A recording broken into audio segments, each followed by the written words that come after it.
राहुल गांधी जी ने अखबारों में जो कल बयान दिए हैं, उन्होंने अंग्रेजी में भी दिया है और हिंदी में भी दिया है। तो अंग्रेजी का जवाब मैंने ट्वीट किया है, और जहाँ तक हिंदी की बात है, मैं कहना चाहता हूँ कि जो राहुल गांधी जी ने लिखा है, तो शायद उनको यह हमारे देश के इतिहास के बारे में जानकारी नहीं है, या फिर वे जबरदस्ती और जानबूझ के गलत प्रचार कर रहे हैं। यह हमारे देश और हमारे देशभक्तों का एक अपमान है। मैं अपनी निजी बात ना कह के मैं सरकारी का, गवर्नमेंट ऑफ इंडिया का जो रिकॉर्ड है उसी के बारे में बात करूं। जो इंडियन स्टेट्स पे जो व्हाइट पेपर निकला था मार्च 1950 में, उसी में लिखा हुआ है कि जो राजा महाराजा थे, जो इंडियन स्टेट्स थे, वो ब्रिटिश गवर्नमेंट के अधीन नहीं थे।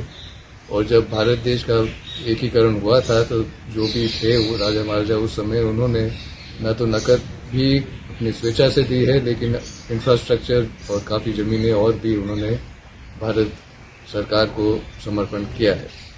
और साथ ही साथ मैं पढ़ना चाहता हूँ जो इसी व्हाइट पेपर में लिखा है कि but for the patriotic cooperation of the princess, the tremendous change that has come over India for the mutual benefit of the people and the rulers would not have been possible. They have given evidence of imagination, foresight and patriotism. They may well claim to be co-architects in building a free and democratic India. तो राहुल गांधी जी के बयान के बारे में मैं यही कहना चाहता हूँ।